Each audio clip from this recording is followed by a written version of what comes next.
Hey guys, if you're interested in checking out a video version of the show, please visit the Lowkey Geek channel on YouTube. There you can not only catch the video version of the podcast, but you can also check out my other projects and short form video that I produce. You can find a link in the description. Otherwise, sit back, relax, and enjoy the show.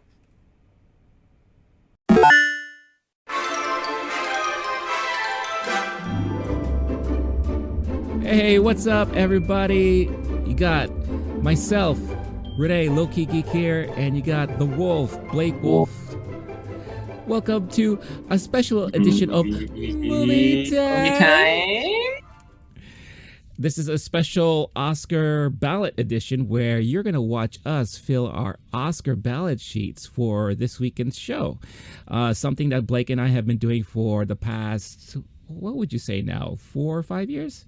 Yeah, 5 years. We've done our little Oscar watch party together a couple years now, and every time we go through it, I'm a nerd for this thing. I'll often have 3 ballots: the ones who I think will win, the ones who I think should win, and the ones who I want to win, like my own little personal favorites. I've been doing that since I was a kid, and then shortly after you and I met and realized that we had this stuff in common, we were able to geek out together. No, definitely. And it definitely worked like when we were working together because we were the ones spearheading the Oscar pool, right, for the office. Yeah. So that was a lot of fun. But yeah. I think you were the big winner. I think the very last time I played with you in the office, I won, right? Yeah. Yeah. So, but it's a lot of fun. If you guys want to join in with us, I will leave a link in the description of this episode where you could download your own Oscar ballot, fill it out, see how it compares to ours, and then come this Sunday, let's see who comes up on top. So, oh yeah, go ahead. We're talking about the office pool. My biggest complaint, because you did win that year, technically, yes, you definitely won. It was the year prior that I had gotten every single category correct except the short film stuff, which I don't even know if I did that year. But I was so proud. I was so cocky. I was like, "Oh, hello, your name is Renee. My name is Blake, and I am someone who last year got everything correct on my bracket." And I came in so cocky. And then on the office pool, and I completely bombed that year. So you never know with these things. I'm excited to get into it with you. I'm kind of going with my gut this year. That's been one of my best strategies. Nice. Yeah, that's usually what I do. Except when it comes to like the smaller categories that I have no idea about, like short film or documentary short or whatever. Like I don't have a chance to ever watch any of those. So whatever buzz or chatter I see online, that's usually what I go with. I think it was last year when I just guessed on one of them and I got it right. Yeah, and I'd done all the reading and the experts and listened to the podcast. The betting odds and everything, and you got that category. That was a big bummer for me. This year I've seen almost every single movie. The shorts, my plan is to watch those. They have them online or in the theaters here in New York. And then there's one one documentary and one international I haven't seen. I've seen every other movie, just like mostly by coincidence of watching so many movies last year that I checked. And I think Coda was the only one I hadn't seen when they were released from the Best Pictures. And then we got to watch a few together animated the last couple weeks. So I feel like I have I know these movies really well, but then there's the thing where you can do all the research in the world. And I kind of sublimate that. Like I'll get it in the back of my head when I'm making a gut decision. It's never really just off the top. Right. But I think that's funner too, rather than just going pure chalk. What does Vegas say? Because there's always upsets. And if someone is filling out with us at home, they could just look that stuff up online. I'd rather have my own little take on it. And I've got a few that we might be able to get into. Oh no, for sure. Yeah, definitely. So like I said, like if you want to join in on the fun, download this sheet yourself, fill it out at home. It'll be in the description of this episode. And as always, if you like what we're doing and you're having fun watching what we're doing, hit that like, smash it, tickle it, punch it in the face, and make sure to subscribe to the channel. Boom pow. Boom pow. That's exactly what you're supposed to do there. So we went through the major categories this past week and a half. You could find all of those episodes not only on YouTube, but on podcast format as well. Just look for Low-Key Geek on both platforms, and you'll be able to enjoy those episodes. So let us get down to it, my friend. So I'm ready. I'm pulling up the sheet here. So Blake, we're going to start off with you here. So our first category, we're going to work our way through the right column first, all the way to the left, and then we'll save best picture for last. So production design, you have Dune, Nightmare Alley, The Power of the Dog, The Tragedy of Macbeth, and West Side Story. So Blake, what say you? I personally think that if someone wants to go smart money, they would go Dune. My gut is saying Nightmare Alley, so that's what I'm putting on my ballot. They created the whole carnival fair, that whole world for this movie. Guillermo del Toro gets snubbed in Best Director, so my gut is saying this is where that movie is going to get some love early on. Nice. I too share the same sentiment. I think when you look at production design, you can't help but think of Nightmare Alley, because of just how amazing the set designs were there. But I think what I'm going to do is I'm going to go with Dune on this one. I'm going to go against my gut on this one. For some reason, I feel like that is the one that's going to run away with this category. I think Dune is definitely going to win a lot of these type of categories. And that's going to be like their recognition of the movie. I have it with a bunch of the other ones, and I think this category is a good, while we're starting off, a lot of them this year are very much a toss-up, or there's a good argument for not just one or two, but 3, 4, some of them 5, all 5 nominees having a shot. Some years it feels very much more predictable, or like, okay, it'll be this one or this one, depending on how the Academy's feeling. And if you see this movie win this award, it'll definitely win Best Picture. That doesn't feel like this year, especially with a lot of these lower categories. And so I'm sticking with Nightmare Alley. I could see West Side Story or Power of the Dog winning this one as well, but I might switch any of these between now and Sunday officially for your and I's ballots, but I'm going on the record right now and saying that my gut says Nightmare Alley. Sticking to it.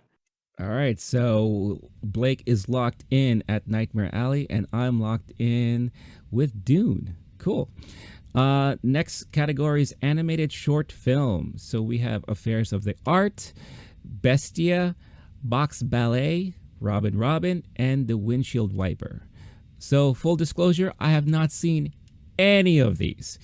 So I am going simply off of the chatter I've been seeing online, and that's going to be Robin. And it's on Netflix. That helps with a lot of these. It's just their visibility. We saw that with the winners last year.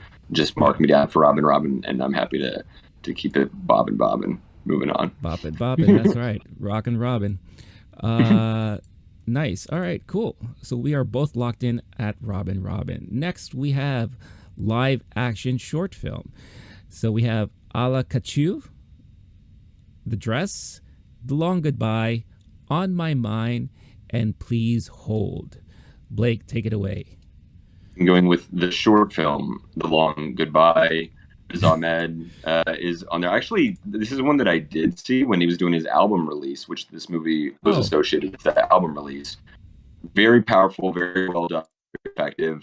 Last year, he's nominated for Sound of Metal. This year, he's helped produce Flea. I think that he has enough goodwill, and this movie's high enough quality for people arguing about which ones might win. I'm going to go ahead and go with that factor, which we talked about last week, that for these short films, sometimes the celebrity factor, just is there a name attached to it that people want to go with? Because that can help. Even if it's not going to be the only decider, it can help make the difference by swaying some voters and going, oh, I know that guy, I like that guy, I wanted him, I want to see him win. So I'm going with Long Goodbye there. Nice. Okay. And just a heads up, Blake, I think your audio is like getting a little choppy. So just wanted to give you a heads up there. But I agree with you. Not because I know anything about the movie, but it's nice to hear that Riz Ahmed is associated with this one. But it's, again, I'm going just simply off of the chatter that I see online, and a lot of people are indeed talking about The Long Goodbye. So much so, and now hearing you talk about it, now I want to see it. So that's something I definitely want to check out myself. So I, too, am locking in on The Long Goodbye. Cool. All right. Next Speaking category we about got. sound issues, I don't know if I'm coming through now, but if we're talking about sound. Yes, we are talking about sound now, and in this category we have Belfast, Dune, No Time to Die, The Power of the Dog, and West Side Story. So, for me, the one thing that I've always been saying when we were doing our review of the movies that were nominated and some of the movies that we saw last year, the one thing I always said was Dune is one of those cinematic experiences to watch on the big screen because of the visual effects, but mainly also because of the sound. I thought the sound design and everything was just so well done. So my pick for this one is definitely going to be Dune. You and I are on the same page. To switch it, this is another one of those I'm going through. I would say No Time to Die and Power of the Dog. Those would be surprises here. Belfast, there's this scene where his mom makes him return the product that he had taken during the looting. That is one of those scenes that I think that they will see them play on Oscar night. And that's one of those. And then for West Side Story, if they had sound editing and sound mixing, I think West Side Story probably gets in for sound mixing. That's a perfect candidate for that category. But now that they've combined it as just sound, I think you're right. I think we have to go with Dune, which we'll get to more with music and score stuff later. But for now, I'm going to go ahead and say, especially with some of these toss-ups, I went with Dune on quite a few of them. Nice. Cool. So we're locking in at Dune for sound. So next category we got visual effects. So we have Dune again, Free Guy, No Time to Die, Shang-Chi and the Legend of the Ten Rings, and Spider-Man No Way Home, the only category that had Spider-Man nominated. So we'll start off with you there, Blake. What do you think?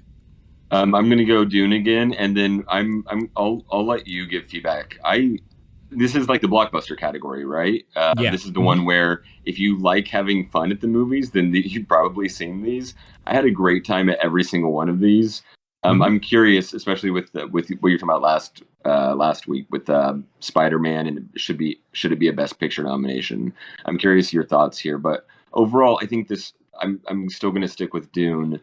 It feels like Dune is the biggest moneymaker that the Oscars are also taking seriously where it's a Best Picture nominee. And I think that is, if you were to just do that math, I don't know how many times that would line up in the last 10, 20 years, but I feel like that's often the winner especially when it comes to visual effects. But there's outliers.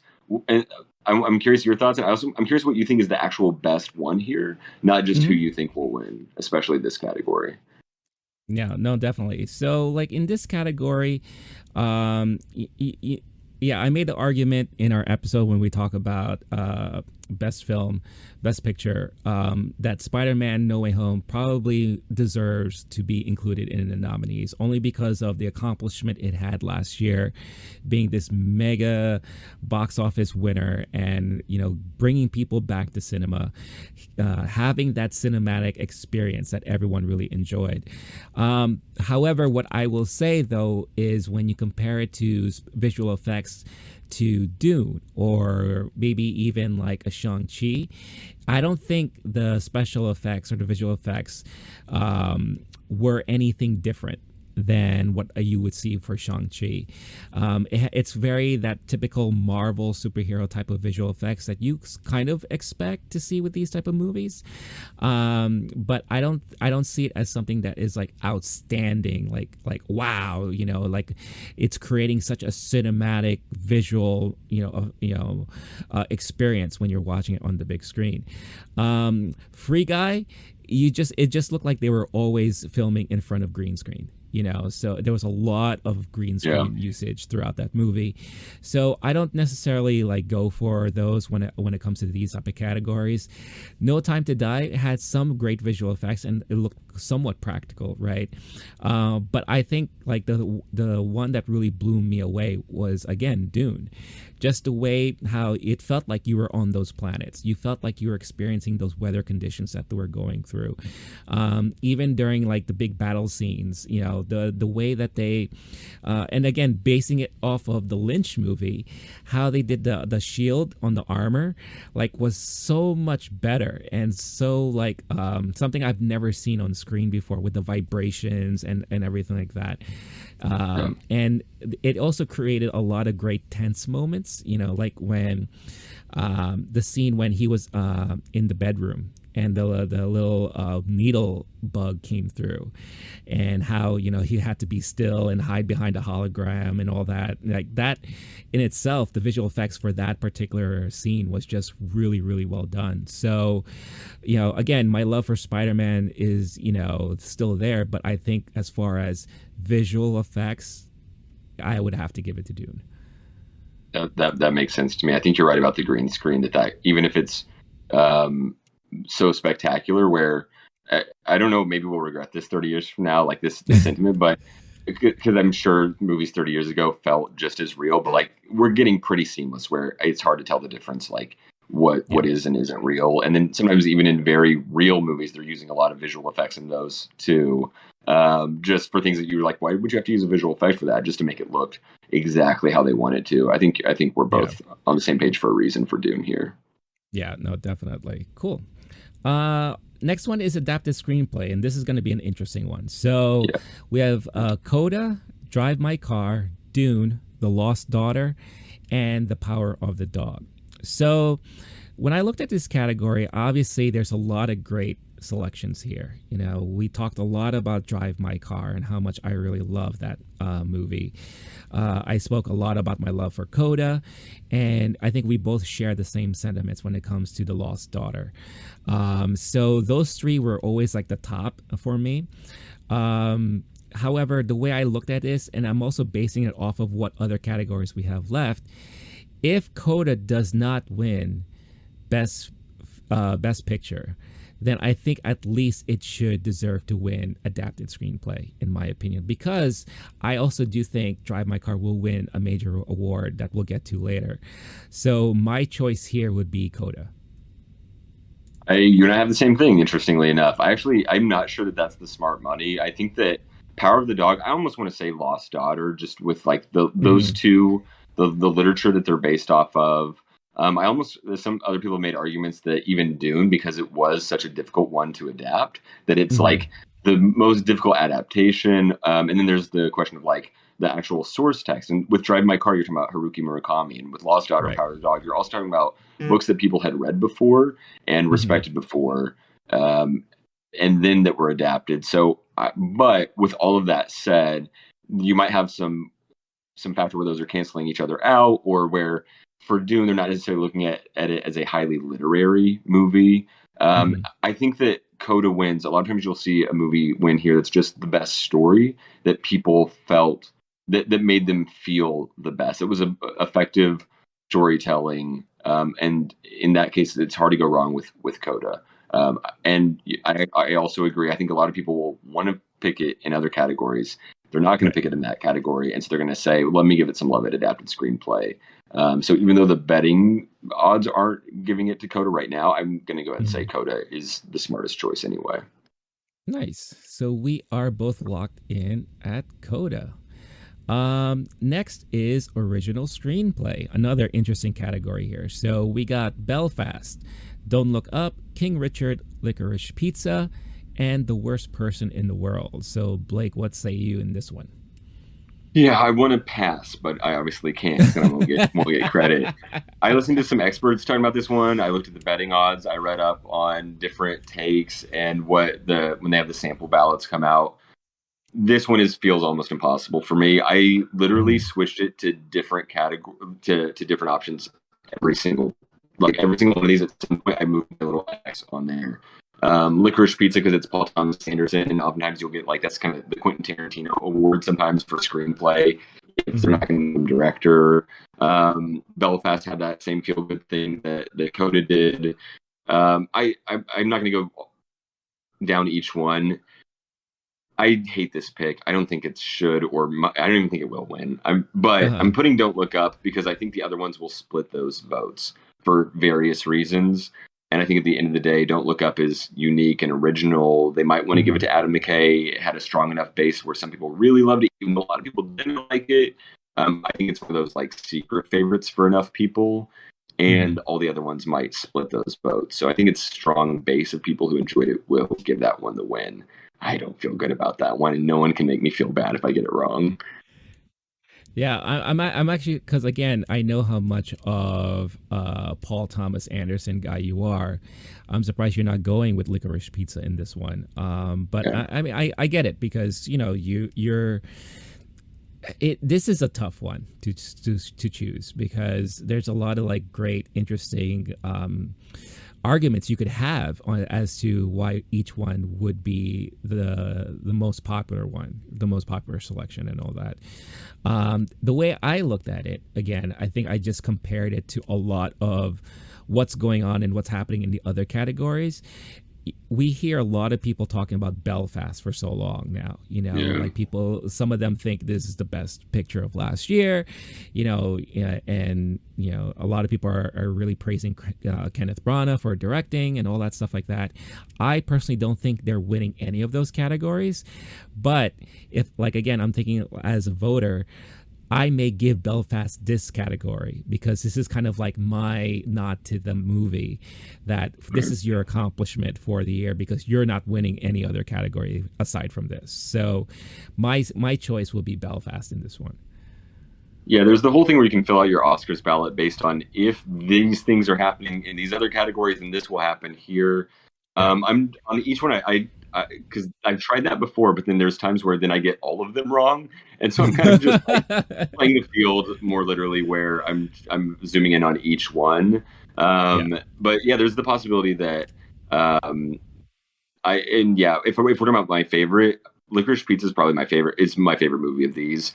My initial gut though said worst person in the world.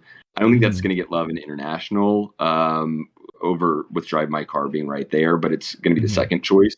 I that was my initial instinct, but then everything I read online was like, no, that's the dumbest thing. But when I saw it at the festival, that to me was the most impressive thing about it. I honestly think that might be the most deserving win. Uh-huh. That Licorice Pizza is my favorite. I think Belfast might be the smartest money, and yet at the end of the day, I'm still locking me in for Don't Look Up. All right. Locked in. Don't Look Up for Blake and Belfast for me. Cool. So let's work our way back up here to the middle column. And now we're going to be talking about documentary feature. So we have Ascension, Attica, Flee, Summer of Soul, and Riding with Fire. So I only, on in this particular category, I've only seen two. I've seen Flee and Summer of Soul. Summer of Soul I actually just watched this past week for the first time. And I think if you were to ask me earlier in the week who I think will win this category, I would have given it to Flea, hands down. Mm. Then I saw Summer of Soul, and I was like, now I understand why people are loving this film since it came out last summer, right? Yeah. Um, it was just well put together. It's one of those feel good type of documentaries.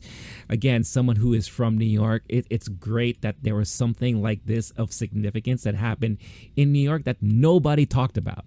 And it's amazing that all this footage was just basically in someone's basement for all of these years until just recently when it finally was unearthed. And I loved how they incorporated a lot of some of the attendees and how they were just reminiscing about the concert as they're watching the footage and all the different artists that were involved in it. So I totally understand now why people are in love with this Mm. feature, and that's going to be my selection for documentary. I'm glad you said that because my understanding was that Momentum was going that way because that had been the favorite for so long until Hmm. Flea dropped. But then people it had been the favorite for so long, people were still sticking with Summer of Soul. That's interesting. It was the opposite for you, where you saw Flea first and then Summer of Soul and switched. Yeah. That actually, I might want to change mine when I think about that fact. But I'm going with Flea right here. Partially, Nice. there's the fact that Summer of Soul was longer ago.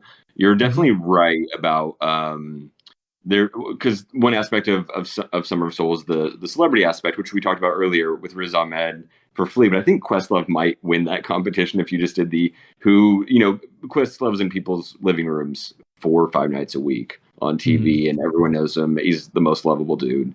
So that would make me think Summer of Soul. And this is a category I saw all of them except Writing with Fire. They're not dropping that on PBS until the day after the Oscars. PBS, get your shit together. What are you doing? Please just let us watch that now. I don't think it's going to win. If it did, then that would be perfect timing. Otherwise, that's a bummer. So otherwise, I saw all the rest of them. My issue with Attica and Summer of Solar, they're both more traditional talking heads documentaries, which don't preclude it from this category. I don't like that aspect. When you see that we're going to a more international voting body who prefer movies that are more cinematic. If this was 5 years ago, I think I would go with Summer of Soul, even though I still think that maybe Flea would be more have that aspect to it. I'm sticking with Flea right now. I think because of the more international voting body, because Summer of Soul is a very American movie, and because it's less cinematic in that way, it is so special. I remember having an amazing time at the theater. I think that I'm not mad at all if Summer of Soul wins. That was a special movie. I see why people are so hyped about it. My gut says this is one of those where the newer voting body might surprise us. And like we talked about with other categories, if people say, well, I want to vote for Flea here or there, but I'm not going to, then if it is a close second, then that might push it over the edge here. Personally, my favorite was Ascension. I think that one's worth a watch. It's on Amazon Prime, or I think it's on Paramount. Beautiful, beautiful movie. I thought it was going to be more of that talking head style, like international diplomacy, the America-Chinese business relations thing. And no, it was basically a camera showing workers in China. And it was kind of like that. It felt Terrence Malick-y at times, like it's slow motion at times, and like beautiful, but very human moments. There'd be like workers and they're just pulling giant sheets of fabric and with roses on them. And like, it was very cinematic, very beautiful. And there is no commentary at all. It's not much of an issues movie, really. It's just showing this is what it's like in China now, and it's showing work in China. It was very interesting. So cinematically, that tickled my little my brain that likes abstract and more experimental movies. That said, there's no way that's going to win. I couldn't fathom it. I'm going to stick with Flea here for the reasons I said. Nice. Okay. So that's Flea for Blake and Summer of Soul for me. For the week of March 21st, I'm participating with other creators on YouTube to help raise awareness of the level of humanitarian crisis happening in Ukraine. 1 million displaced Ukrainian children urgently need your help. We are teaming up with UNICEF, who will be providing humanitarian aid to these children in need. If you have the means, please visit creatorsforpeace.com and hit that donation button to donate what you can. Any amount will go a very long way. Appreciate your consideration and kindness. Thanks for watching. So next category, we have documentary short subject. Here we have Audible, Lead Me Home, The Queen of Basketball, 3 Songs for Benazir, and When We Were Bullies. So I haven't seen any of these, but Blake, you are on the clock. So what say you? I wish I could pass on this one. There's actually somebody who does. They just goes, I don't fill those out. I don't count it. And they just do their score based on the percentage they got right of the other ones. Yeah. I'm going to go ahead and just put the Queen of Basketball down. Earlier, I'd heard other people saying Audible, and then I listened to a couple experts today say Queen of Basketball, and so that's the most recent thing I heard. I'm sticking with that for now. I might do a little more reading on it, but you can drive yourself crazy with these smaller categories, so just lock me in for Queen of Basketball. I'm fine with that. Yeah. And you know, if we were doing like the point system, these are always like only worth like the 1 point, right? But it's also funny too, because like if this was like an office pool situation, usually those 1 point categories are the ones that kind of like either put you on the edge or put you under, right? So it's really, really interesting. For myself, again, going off of the buzz and chatter I see online, everyone's talking, from what I've seen, about the Queen of Basketball. So that is what I'm going to be selecting in this category. Cool. So next we got film editing. So we have Don't Look Up, Dune, King Richard, The Power of the Dog, and Tick Tick Boom. So in this particular category, I'm not mad at any of these selections here. When I think of editing, this is one of those categories where I wish we would have seen a movie like French Dispatch, or even maybe even Nightmare Alley. I thought the editing in those movies were like really really well done. So it is kind of interesting to see how these movies were kind of selected, right? My choices here were always going to be between Dune and King Richard. King Richard, because I think if it wasn't for the editing, it wouldn't have had the same type of heart and payoff at the end. Especially when you're going from the very beginnings up until like the big tournament win at the end there, and it kind of builds on that whole like sense of empowerment and feel good and everything like that. Dune, again, you mix that in with visual effects, and that's what made the movie, like the really nice timely editing there. So I actually flipped a coin on this one. And An actual coin. Yeah, I did. Yeah, like before we started recording, I was like, all right, which one's gonna be? And I'm going with Dune. I'm going with Dune in this category. So I should have flipped a coin. I gave myself a migraine headache this morning just by stressing over this one, with so much consternation and clinching. And this is another one like sound where I just switched it on to my ex on different ones and like thought through it some more, listened to some things, read some things. I may have psyched myself out so bad that I went with Tick Tick Boom. Okay. Because I tick checked that Xbox that mark next to it.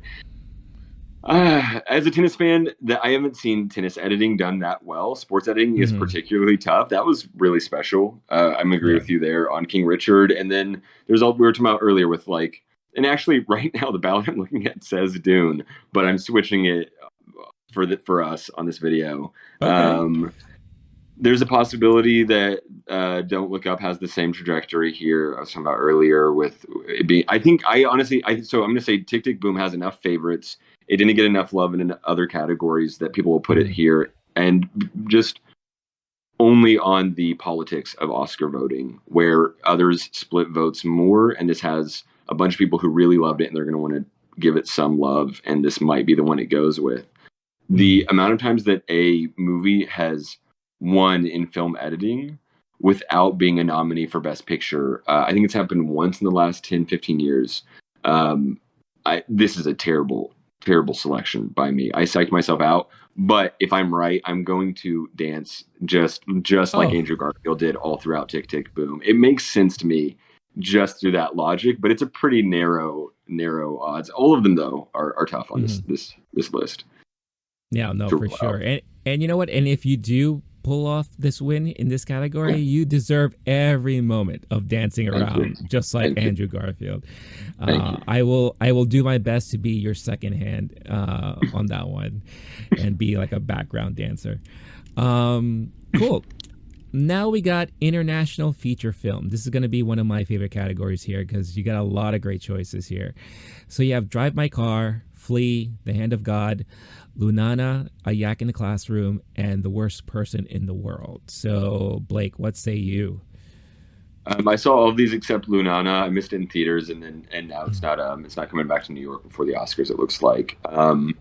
You can actually see there's the Call Me By Your Name poster over here. It's from Elio's bedroom in Call Me By Your Name. I want to say Hand of God. That's a big favorite of mine, and I wish it had gotten more love elsewhere. I'm going to Drive My Car here.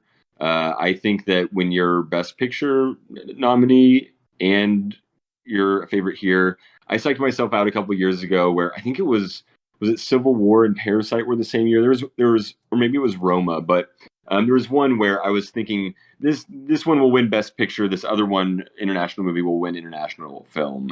And I'm not doing that this year. I'm saying whatever the smartest money is for Best Picture should also be the smartest money for International Feature Film. I don't think enough people are saying, because I'm voting for it here, I'll vote for this other one there. That's a narrative people use to try to explain picks or why something, a fluke happened.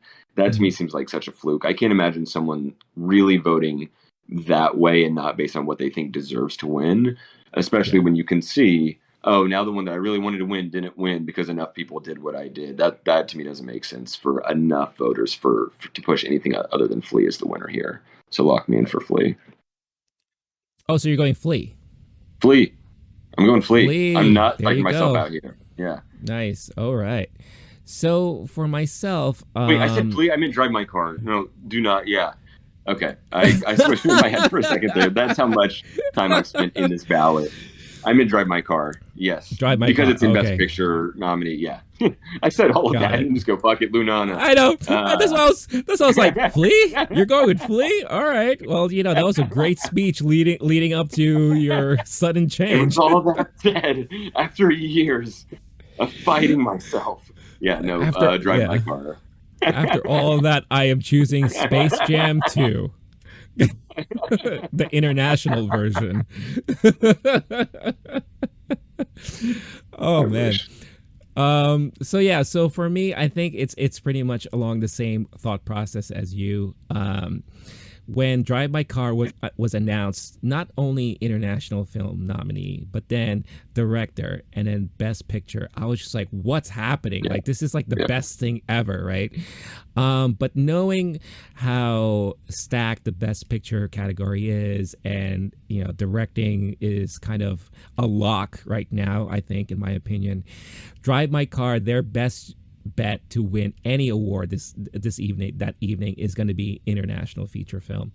I think leading into the end of last year, a lot of people were talking about The Worst Person in the World as like one of their favorite international films that came out, but then the narrative changed because Drive My Car just took over that conversation out of nowhere. So I loved Flea too. You and I, we talked about it at length in our other episode. Like, Flea is such a great movie that was really well done and well put together. But again, Drive My Car blew my mind last year, and I cannot help but think like this is the one that's going to take this category. So that's going to be my selection there. Yep. Cool. So next we got makeup and hairstyling. So we have Coming to America, Cruella, Dune, The Eyes of Tammy Faye, and House of Gucci. Now, like I mentioned before, the biggest snub here is Dear Evan Hansen. I don't know why Dear Evan Hansen was not nominated in this category, because that would have been the sure winner, 100%, because that dude looked just like a high schooler. Really did. Yeah, I'm actually surprised Coming to America was selected for this, because I thought people forgot about that movie, because that was such a train wreck of a movie for me. Really? I'm choosing it here because I was going to put it Best Picture, but then I thought there's no way, like, they'll want to give it Best Picture, but they're going to put it in makeup and hairstyling instead because it got snubbed for Best Picture.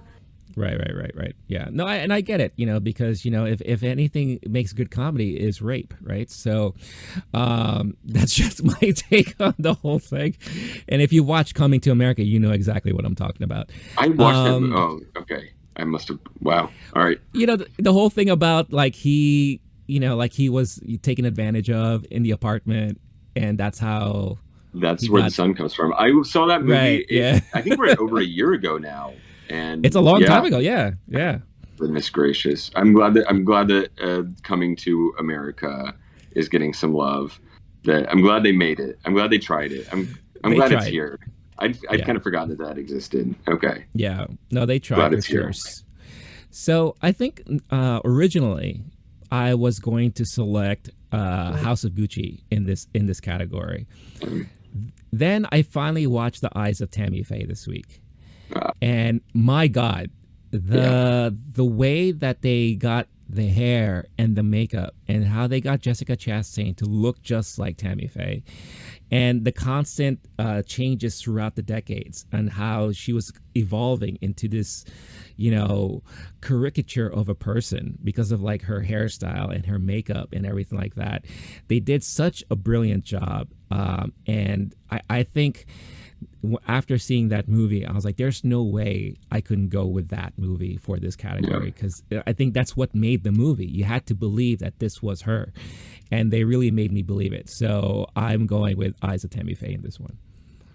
Yeah, when I left that movie, I said Jessica Chastain needs a nomination for Best Actress. We'll get to that later, and that movie is going to have to be a favorite. I almost locked it in, leaving the theater, and that was fall, late summer or fall last year.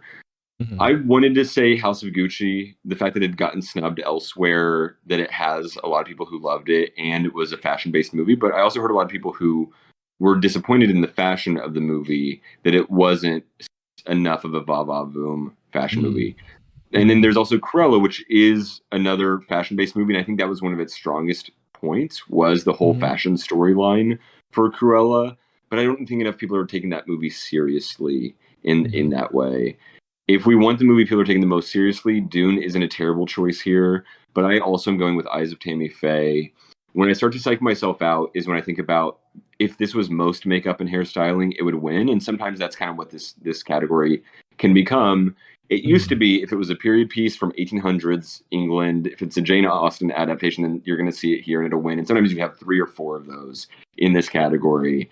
I'm glad that they've gotten away from that with makeup, hairstyling, and costume design, at least to some degree. We still get to see Cyrano in the list this year, and I think that's the only reason why it's nominated in costume design.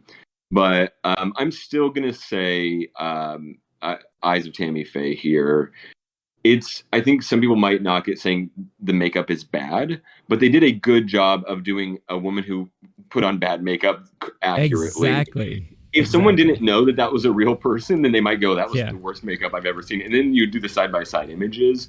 It was well done. I didn't like Andrew Garfield's aging in that movie. I'm not sure what you thought, but that one threw me. And every time I saw Andrew Garfield, especially older, so that's another reason why I might knock this one. And I'm currently psyching myself out. I want to switch it to House of Gucci. I might between now and Sunday. But otherwise, if we just go off the Tammy Faye part of Eyes of Tammy Faye, and even the eyes of Tammy Faye, the makeup on the eyes alone, I'm going to go ahead and stick with that one for now. Yeah, no, I'm right there with you. Like the Andrew Garfield aging just looked like him just putting a little extra makeup and a wig on. They just do the lines on the cheeks to make it look like it's like someone just outlined stuff on his face, like and that was it. Costume. Yeah. It looked really bad, but if you just base it off of Jessica Chastain, like that was the moneymaker right there. That was the one that sold me on this one. So let's see what happens. I'm switching to House of Gucci right now. Put me down for House of Gucci. I'm sorry if you already marked it down. Yeah, all right. I'll switch it over. All right. Yeah, when I think back on the Andrew Garfield one, it's like it's an SNL skit version of just they really quickly. He goes, "All right, you get me for 20 minutes, and then I got to go shoot a cameo for an upcoming Marvel movie that I'm not allowed to mention." Right. That's so true. Yeah. All right. So Blake is locked in at House of Gucci, and I'm sticking to Eyes of Tammy Faye. So let's see what happens. Please move on quickly. So next we got original score. Here we have Don't Look Up, Dune, Encanto, Parallel Mothers, and The Power of the Dog. So Blake, what say you in this one? Parallel Mothers might be the best score. I am someone who loves Radiohead, and so I might want to say Power of the Dog. And Johnny Greenwood also had Spencer, which might be the better score of the two. I wouldn't be mad about those. I'm going to go ahead and say Dune is the smart choice here. The one fact alone, I think, steals it for a lot of people, and it has to include voters, is that Hans Zimmer was creating musical instruments in order to create those alien sounds of Dune. Yep. Plus the fact that Hans Zimmer is a much beloved and long beloved character, maybe of especially living composers, maybe number 2 to John Williams right now as far as credibility in that game for film composers. So I'm going to go ahead and say Dune. I'm putting that down. Nice. Yeah, I'm doing the same because again, Hans Zimmer. You never discount Hans Zimmer anytime he's nominated for anything. Yep. He is like a pioneer in this industry now. Is he second best maybe to John Williams? Maybe. I would consider that to be the case because he's taken over a lot of the fantasy sci-fi type of movies and creating his own sounds and his own voice in it. So I just fell in love with the score as soon as I heard it. And yeah, Dune is definitely the number one choice for me here. Cool. Now we're going to go to original song. So we have Be Alive from King Richard, Dos Oruguitas from Encanto, Down to Joy from Belfast, No Time to Die from No Time to Die, and Somehow You Do from Four Good Days. So this category, it was a toss-up for me because one, you have Lin-Manuel Miranda, who's going for that EGOT, right? So this could be his chance to solidify that, right? And everyone is in love with Encanto these days. It's always on repeat in family homes and whatever have you.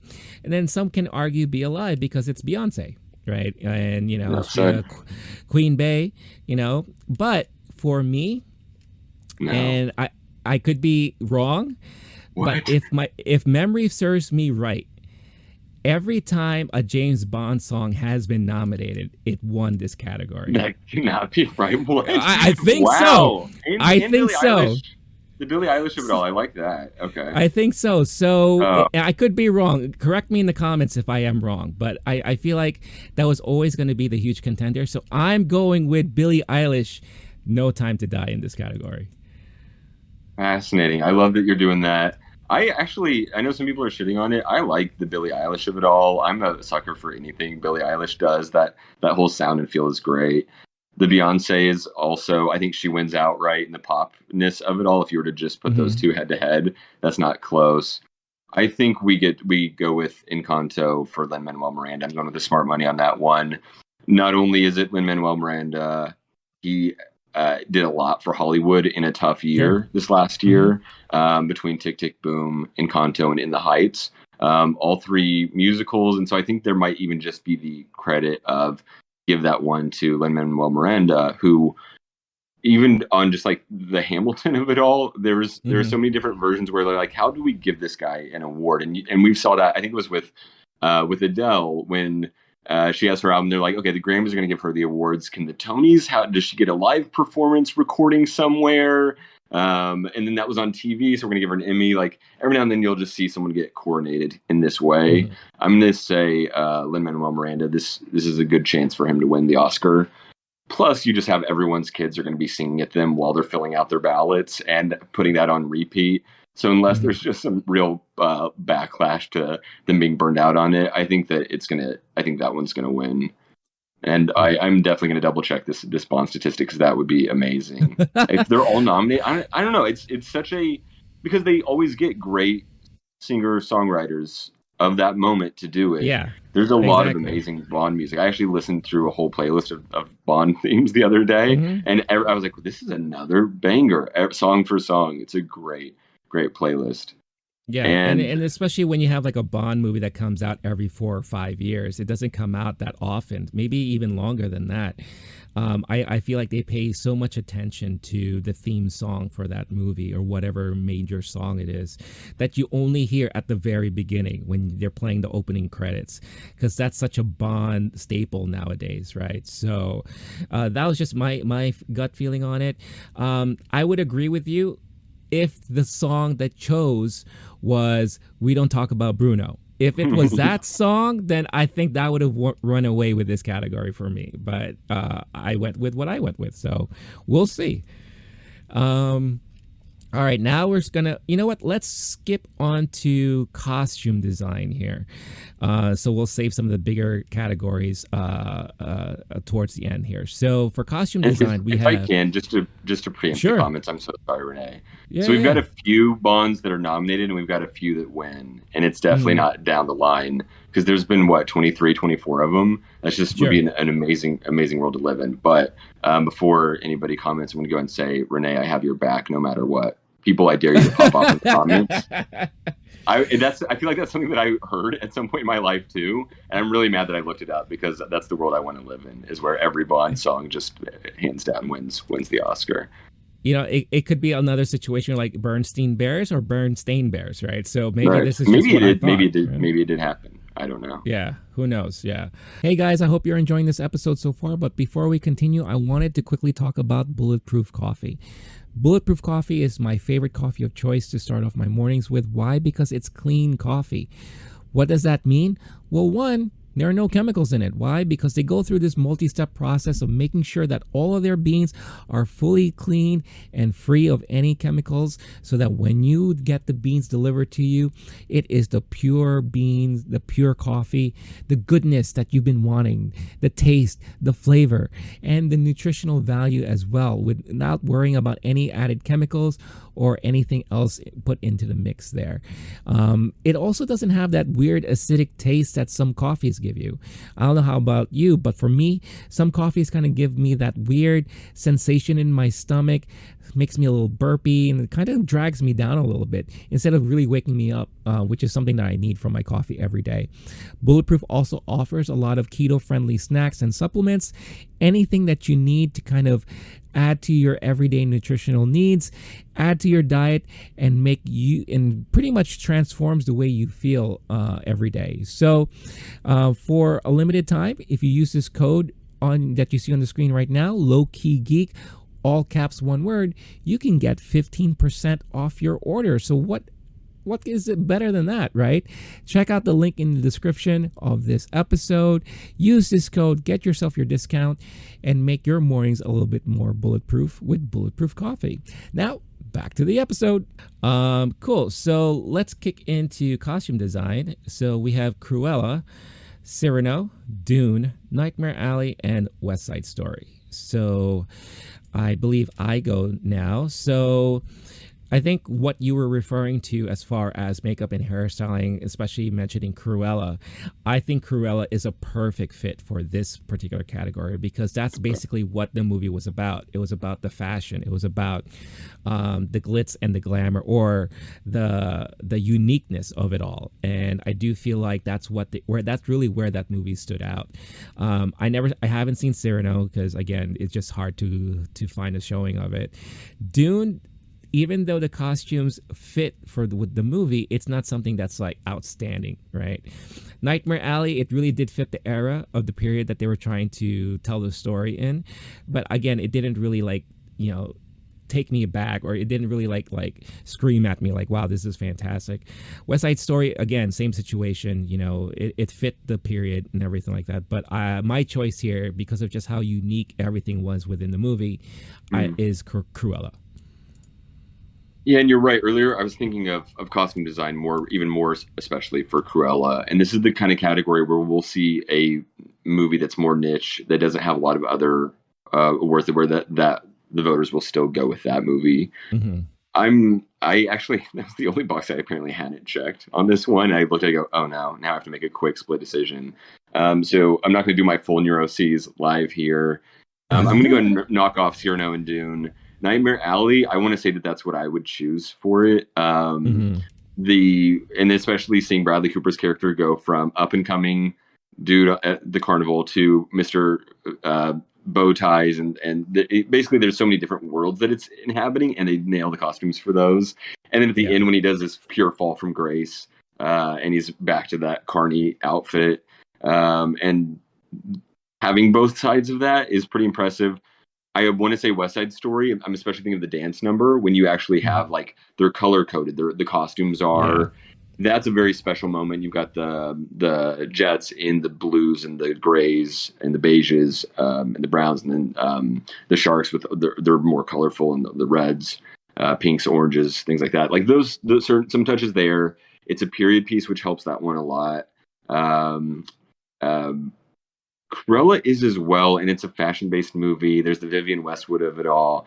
I'm gonna go with Cruella. Put me down for Cruella. I'm gonna stay up. I'm not gonna sleep for the next couple of nights thinking about this category alone. Apparently I skipped it before. Put me in for Cruella. I think that's a smart choice. That feels right. All And I right. remember when I left that movie, that was the feeling I had, was that was really cool. And the best thing about it was that aspect. Fashion Yeah. being essential to it too. That feels right. Hmm. Cool. So we are both locked in at Cruella. So next is cinematography. So here we have Dune, Nightmare Alley, The Power of the Dog, The Tragedy of Macbeth, and West Side Story. So Blake, what goes you? I'm going to go ahead and just say Power of the Dog here. I think we're at an elite category, and that is one of the things that that movie does best. I think if it's winning Best Director, Best Picture, it makes sense there. Hmm. In a world where it doesn't win one of those, that this might look more foolish, but I think I'm going Power of the Dog here. I personally might go with Tragedy of Macbeth. This might be a good place to give Steven Spielberg some love for his amazing cinematography in West Side Story. Hmm. Some people loved that about of West Side Story. This might be a good place to for Guillermo del Toro's Nightmare Alley to get some good love. Dune I could see any of these. I might switch it over to West Side Story between now and Sunday, but for now I'm going with Power of the Dog. That feels like the smartest choice with it having so many nominations, and then especially with director, picture, and editing. That I think that that would be the right choice there. Okay, cool. For myself, this was like a toss up between three. So basically, Nightmare Alley, I can't speak enough about that movie. I think the great thing about that movie is the cinematography. Tragedy of Macbeth, I thought the cinematography there was outstanding. Talk about like a modern art type of film. Like that is just a beautiful just to watch, even though you may not understand the dialogue or you may not understand a lot that's going on. If you're not a fan of Shakespeare and everything like that, you know, if anything, you will appreciate how the movie was made and filmed and framed, the cinematography of it all. But I'm like you. I think The Power of the Dog will take this one because, again, the cinematography was actually well done in this movie. And I think it's really what helped me like the movie, on top of like the brilliant acting. Because if you were just to look at the story alone, it's not that huge of a story. It's not like really that big, but it's because of the visuals as far as cinematography goes and the brilliant acting. I think that's really what made the movie so powerful in its way. So I'm going with Power of the Dog on this one. Cool. I love it. All right. We are now at animated feature film. So this is the one where I think, or you and I think, this is going to be a hotly contested category right here. So we have Encanto, Flea, Luca, The Mitchells versus the Machines, Raya, and The Last Dragon. So we talked about this category in our episode. You know, I think there was a lot of things to be said about Encanto, Flea, and The Mitchells. I said it in that episode that I think for me, The Mitchells is the one that's going to win this category. And I have not changed my mind. So I am sticking to The Mitchells on this one, even though I know Encanto is right now the current forerunner for this category. But I don't know.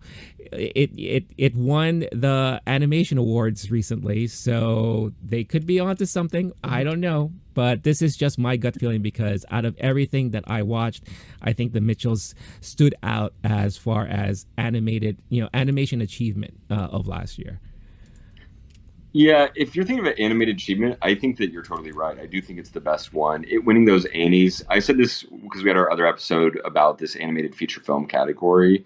I think the Annies might be. This is just my hunch. They might be rewarding that it was more innovative than Encanto, Hmm. and so at the end of the day, that might be why it did so well. But it did so damn well there that people would have Yeah. to take it seriously. Um, I'm an idiot. I double psyched myself out here. I went with Flea because I Oh, nice. there's no way, right? All the money says it goes Encanto and then the Mitchells and then everything else after that. I didn't see one expert picking Flea. I'm picking Flea right here, right now. If that wins, I'm gonna do a dance from Encanto. You're, I the logic to me is just some of the stuff we talked about earlier. People want to vote for it elsewhere. They're not going to vote for it there. They vote for it here. Hmm. And then if Mitchell's and Encanto split enough people who want that family favorite animated movie, and if there's enough people in this new international voting body who aren't favoring that style of Mm-hmm. animation. I'm sticking with Flea. If it's right, I will feel like a genius. I will tweet about it. I will call my grandma and let her know I got that one right, because it is definitely not the smart choice. But I'm sticking with Flea right now. It's what my gut says. Dude, Fuck I it. love it. I love it. Go with it, man. Go with it, because I agree with you, because if you were to judge it based just off of story alone, Yeah. Flea hands down is the best story out of all of these. You know, it's a true story. It's very emotional, very heart wrenching throughout. And at the end, even though with all that being said, it still provide a little hope, right? And it Yeah. gave you like that good closing at the end. But yeah, I love that choice. So you're locked in at Flea. It was a unique enough animated style, and I think Mitchell's could get that rep too. But the storytelling, and then the taking the live action and turning it into Mm-hmm. animated, there was something cool about that. I For don't. It's sure. interesting to me that so many of these categories, like the niche pick, well, like I think that overall, if you ask people what was your actual favorite movie to watch, I can't imagine the majority of voters not saying Flea was what they thought the best movie was, and yet Mm-hmm. so often I feel like they'll go with the Encantos and the Mitchells. So we'll see. You definitely get to. I am saying it now that I will be wrong, but I'm still sticking with my choice. Nice. No, I love it. I love it. All right. Next, we got actress in a supporting role. So we have Jessie Buckley for The Lost Daughter, Ariana DeBose for West Side Story, Judi Dench, Blake's favorite nominee here for Belfast, Boo. Kirsten Dunst for The Power of the Dog, and Anjanou Ellis for King Richard. So Blake, what say you? Judi Dench, right? Judy Dench, more like Judy Stench. Oh. Mad about that one still. So there's like 20 people who should have gotten in there. Listen to our supporting actor and actress episode to hear our snubs, hear my snubs rant. I This was a tough one for me. I think I even said Anjanou Ellis that episode. I'm switching to Ariana DeBose right now. That or I could even be talking to Kirsten Dunst. I think Jessie Buckley might be the deserved winner. I'm sitting with Ariana DeBose right now. It probably helps that I rewatched West Side Story last night, and that's Oh, the there you only go. reason. And if I were to rewatch King Richard tonight, then it'll probably be Anjanou Ellis. But put me in for Ariana DeBose on this list. Nice. I think you and I have the same thing here, because I too am going with Ariana DeBose. That's what I said in our episode where we talked about this. Yes, Jessie Buckley was fantastic, but I think she's going to have another opportunity, Yeah, because for sure. And Kirsten Dunst, again, I love comeback stories, and I love seeing her kind of just resurface in a very great role there. Anjanou, she is also very much of the heart in that movie with Will Smith. And like what you said it better than I did. Without her, that movie could not have worked any better than it did. If you just had Will Smith there on his own. So I do agree with that, but I think Ariana, it was just so strong in her role, in her performance in West Side Story. She's the one that's been sweeping up like everywhere you go, especially in this award season. So I'm sticking to Ariana with this one. yeah, Uh, I think that makes sense. I think especially if we'll get to Will Smith in a little bit, but mhm. that one will keep me up a little bit between now and then. But yeah, put it down.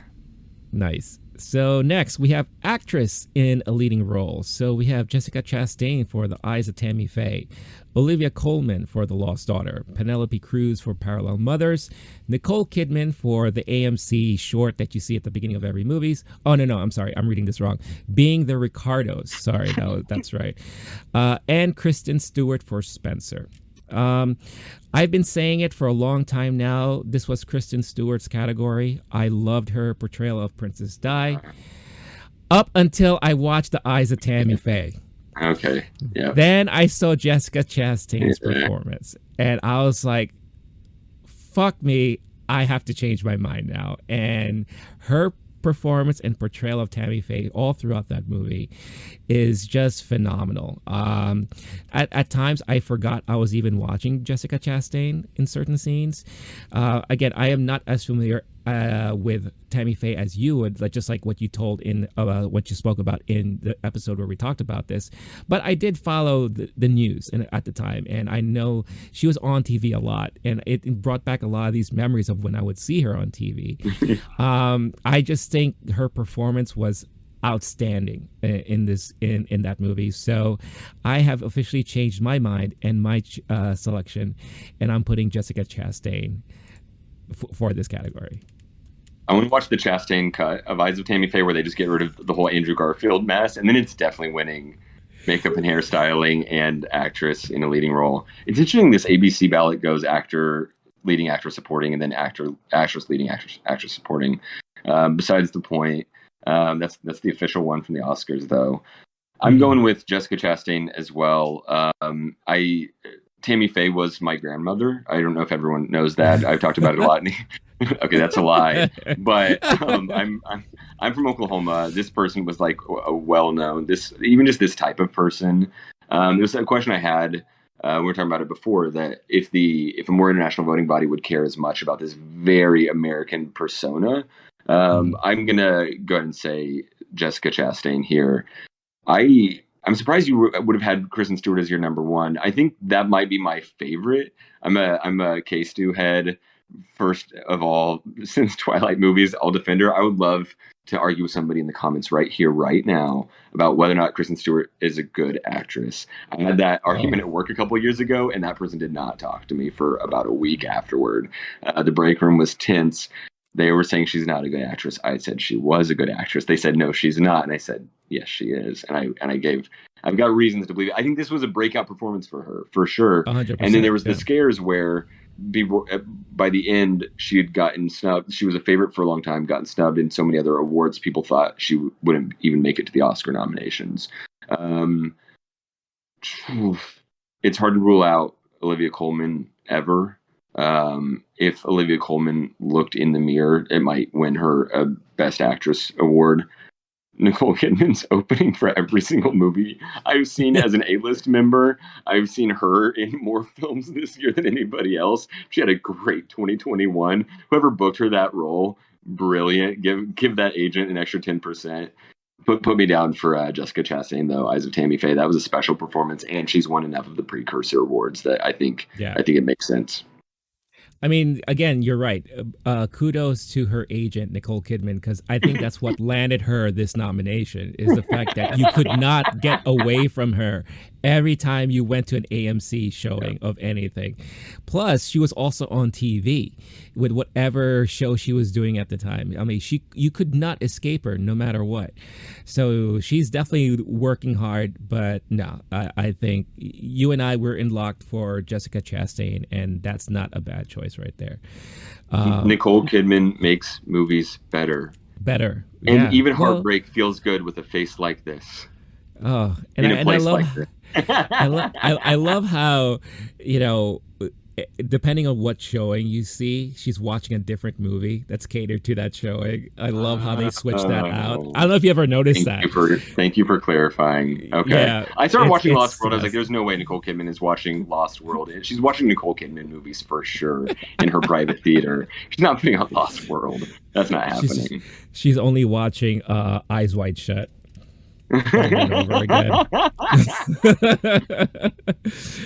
All right, we got actor in a supporting role. So we have Kieran Hines for Belfast, Troy Kotsur for Coda, Jesse Plemons for The Power of the Dog, J.K. Simmons for Being the Ricardos, and Cody Smith McPhee for Power of the Dog. So, Blake, what say you? We did it in our supporting actor and actress episode. Put me down for Troy Kotsur.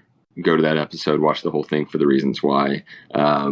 We went over each one of these. Lots of thoughts here, but I'm definitely sticking with Troy Kotsur. No, definitely no need to change it now. I think that's the smartest choice.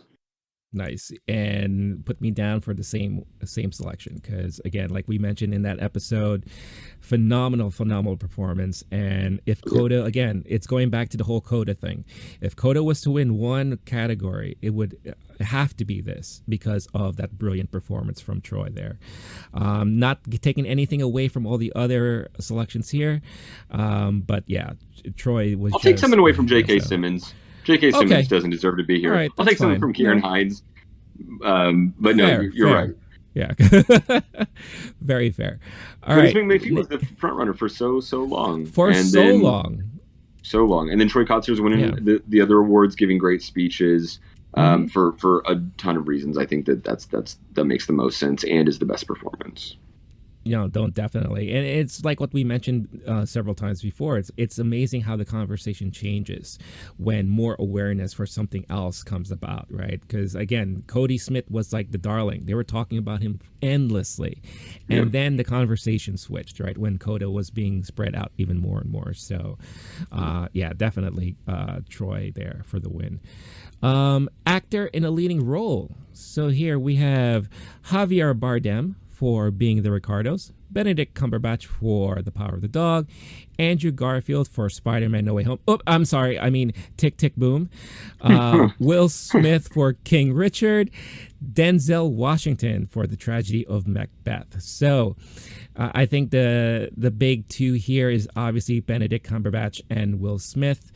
As you may have seen in some of the comments from the episode that we're talking about this, everyone is vying for Will Smith to win, and so am I. So that is my selection for this category. What I want to happen is for Denzel to win, to run up to the stage and say, "King Richard ain't got shit on me," like his speech from Training Day. But that's not what's going to happen. Nice. It's got to be Anthony Hopkins, hands down, for sure, with what we know about this voting body. That's right. We know what they like and what they don't like. They like, more traditional classic performances from like just use all the coded language you want. They love old white men. For that reason, I want to say Benedict Cumberbatch. After last year's bullshit, come at me again in the comments. I dare you. Let's talk about it. I'm so mad. Such a bad taste in my mouth. I obviously am not boycotting the Oscars, but that was as close as I've ever been. I'm not going Anthony Hopkins here. I'm going Will Smith. It's gotta be. If it's not, then we can revisit that conversation because I won't be okay. I will be calling out of work for at least a week and then just like throwing up for 5 straight days. There's no way that it's anything but Will Smith, right? Right, Renee? Right, that's what you put, right? You and I we're on the same sword right here. We're dying on the same sword. So if all of a sudden we hear them announce Javier Bardem, then we know there's something weird going on or something like that, But I think one of the main reasons why I also want Will Smith to win is because if he ever gets nominated again, then I really want him to say to everyone, "I'm gonna get me the next two." Is that back? I'm sorry, I don't know the reference. In King Richard, remember, it's like, "You got the next Michael Jordan. I got me the next two." So I really want him to say that. I didn't even hear Will Smith's voice with that. You're right. He did. Okay. Your impression of Will Smith deserves its own awards. Will Smith's impression of Richard Williams. We talked about it before. Him doing the hair and the voice. And just doing all that. I think it's more than the vanity performance of something like the when he does Ali. I think that this one deserves it. This has to be his winner. It's got to be. I don't trust the voters. I'm still sticking with Will Smith. I'm just sure.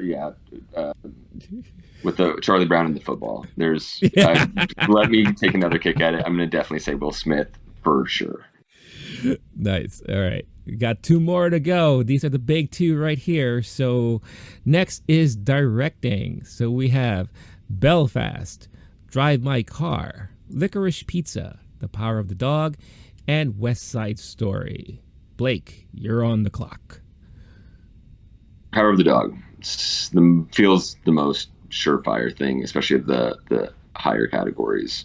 Put me down for Power of the Dog. no need to overthink it, right, Renee? No, 100%. Okay. I also got Power of the Dog. This is Jane Campion. This is her win. I think, despite some of the more recent, flubs as far as Twitter, spreads and what she's been saying and certain things, we already talked about and covered in our previous episode. I think that's not going to deter any of the voters from voting. Again, if the Power of the Dog was really going to get the big nod for the movie it has to be directing. And I think this is her category to win right here. This is the most sort of like NFL coach statistics. Like this is the most white man's game it's so bad with the directing category. Mm-hmm. I think that the voters know that. I think that this year it makes so much sense. I'm going to go and say it right now. Put me in jail for inciting a riot, because if, let's just say Steven Spielberg wins, I think they should burn down the theater. And also, okay, I'm not going to actually suggest that. That would be, it's one of those weird things. Like, it'd be hard to be surprised with just the history of the Oscars. It's got to be Jane Campion. It has to be. Yeah, I think they're going to save 82 times.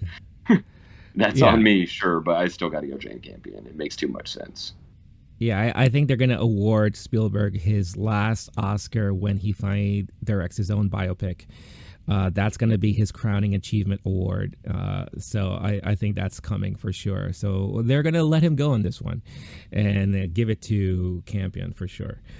So we're here. We're at the final category. The big money maker right here is Best Picture. So Best Picture, we have Belfast, Coda, Space Jam 2. Oh no, sorry, I'm reading this wrong. Don't Look Up, Drive My Car, Dune, King Richard, Licorice Pizza, Dear Evan Hansen. Oh no, sorry, that was my own little scribble. Nightmare Alley, The Power of the Dog, and West Side Story. So in our previous episode, we talked about each of these nominees. Some good things to say, some, questionable choices here. I think it's to be said again how in my perfect world, Drive My Car will run away with this category. Let's have another Parasite situation. Let's spread the love and awareness of Japanese cinema. I think that will be fantastic. Nightmare Alley, well-deserved of a nomination here. Again, a brilliant movie that not a lot of people have seen yet, and I think more and more people should see for sure. But even though The Power of the Dog is the one that's been getting a lot of the big mentions and a lot of talk and exposure within the award circuit, I think just based off recent history and recent ceremonies and where the landscape has slowly shifted to, I'm going to throw my hat in the ring and say Coda is going to win Best Picture at this year's Oscars. Did you just say what I think you said? What? You said Coda? I said You're Coda. going Coda. You're going I'm Coda. Going Coda. I'm going and Coda. We're doing scored ballots or ranked ballots where you'll lose more points for putting Coda. Is that correct? Sure. Yeah. Because it's going to lose. Okay. Bring it. Oh, man. Okay, all right, hear me out. Yeah, Coda, I feel like it's the second choice. I feel like there's a lot of momentum building for Coda. It feels like false momentum to me. Somebody was talking about the different awards here, and basically when you have ranked choice voting, and then the first one to get nominated, their votes go elsewhere. And so they were really trying to figure out what's the first one to get knocked out, and then where do those votes go? And then the next one to get knocked out. So I think Coda might get the second most, be in the second slot in the most ballots. I don't think that the 10, 9, 8, 7, all those other, I don't think that those are going to Coda before they go to Power of the Dog. I think that whenever Coda isn't someone's second choice, I think it would go Power of the Dog then next, especially when we're looking at the movies that are probably going to get locked out. And those are the more traditional cinematic films. The person who is also going through this said that Coda was directed like a TV movie of the week, and Oh just the wow. most basic ass there was nothing special about it in the directing, the artistry of it. The story was phenomenal, and it's going to be Mm. the crowd pleaser in that way. For family movie night, it might be the best picture winner. It definitely shouldn't be a few of these other ones. I've also similarly heard in that same we often will see movies winning that are just the least offensive and the Mm-hmm. biggest crowd pleaser. So like Belfast might win in that way too, but Belfast more like Bell Slow. I'm going Power of the Dog, baby. Uh, Ew. Definitely, you're the power of the dog now, man. That's right. Definitely give it to the power of the dog. In my opinion, it feels smart. It feels safe. It feels correct. It feels like it's going to be have the most number one spots on people's ballots and get the most back up to people who don't have it in their number one spot. Mm-hmm. I think that when you do have Coda and Belfast, who are both in that second and third choice, those might be splitting for each other just because of the kind of movies that they are. I can't keep thinking about it. I got to go Power of the Dog. All right. So locked in, Blake, Power of the Dog, myself, Coda. That's right. I ain't changing it. Wow. That's what I'm going with. So Do it, so man. there you have it. You There might be you have right. it. Those are our official ballot choices for this year's Oscars. Again, would love to see what you guys think. If you fill out your own ballots, feel free to share it with us. If you think in any of these categories we are completely nuts, if you think I'm nuts for choosing Coda, come at me. You think Blake is nuts for choosing Flea for animated feature film? Go get at him. You know, I let's might talk be. about it. I might agree with you. You can talk me out of it very, very easily. But all of my picks are 100% correct, and I'm standing by them right now. Watch me get a perfect ballot. There you This is go. it again. Let's go. Let's go. It's going to be exciting. And again, we love this time of year. This is our Super Bowl, so we are going to have a lot of fun. And stay tuned to the channel for more stuff coming. If you are not sick and tired of us talking about the Oscars just yet, one more final episode to come, and that could very well be our live reaction and commentary to the live broadcast. Stay tuned to the channel and stay tuned to our social media so that you can see updates for that when it comes around down the line. So, Blake, any last thoughts, feelings about this, the show itself? What are you looking forward to? What have you? The Oscars have never disappointed me before. They've always been a perfect production, and I always have a good time and never. So, this is definitely my Super Bowl. It's also the most stressful day of the year. I might go bow tie this year and wear Nice. formal wear. We'll see. I'm excited. We're gonna have our little Oscars party. I'm already picking out snacks. I booked it. I'm excited for this year's Oscars. I'm not excited for the host situation. I'm not I'm not excited for either. the Yeah. conversation about before, during, and after the Oscars. I'm definitely not excited that they pushed a handful of some really important awards to before the live broadcast. I understand that they're going to put video of them during the broadcast and they'll be tweeting them out, something like that. There's so many things about it that I'm not excited about.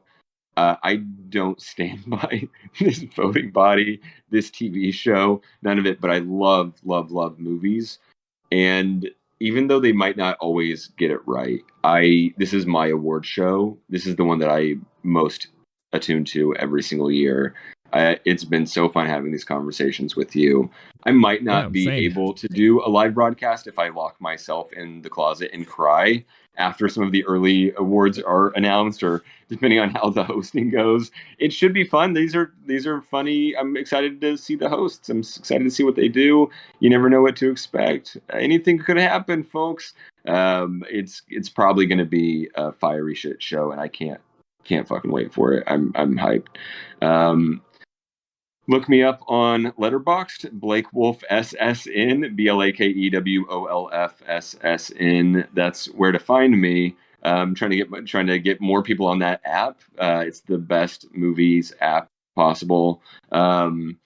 Otherwise, let us know. I am curious. Put it in the comments. viewers how you did with this year's ballot. If you're filling yours out at home, I'm so upset because that year that I had the perfect ballot, I didn't have anyone to brag to. It wasn't part of an office pool or anything like that. Throw it in the comments. Let us know the upsets. Let us know. I'm excited. As much agita as it gives me, this is the best day of the year. I'm hyped. Yeah, and as you could see, he is stressed out because I know him, and I know for a fact he is rethinking at least 5 of his categories. All of them, every single one. Okay, well, all of them. But again, we go through this every year, so I know the whole spiel. I know how it goes down. If Blake ends up in the closet or in the bathroom, I'll just interview him through the door. I don't care. We'll figure it out. We'll have fun. But yes, definitely let us know how your picks turned out. We'll definitely talk about our results and how everything turns out in a future episode or what have you. But you can follow Lowkey Geek on social through all the links that you see in the description of this episode and what you see on screen. And we will talk to all of you very soon. So until then, stay cool, stay classy, stay safe. Enjoy the Oscars, and we'll see you next time. Bye.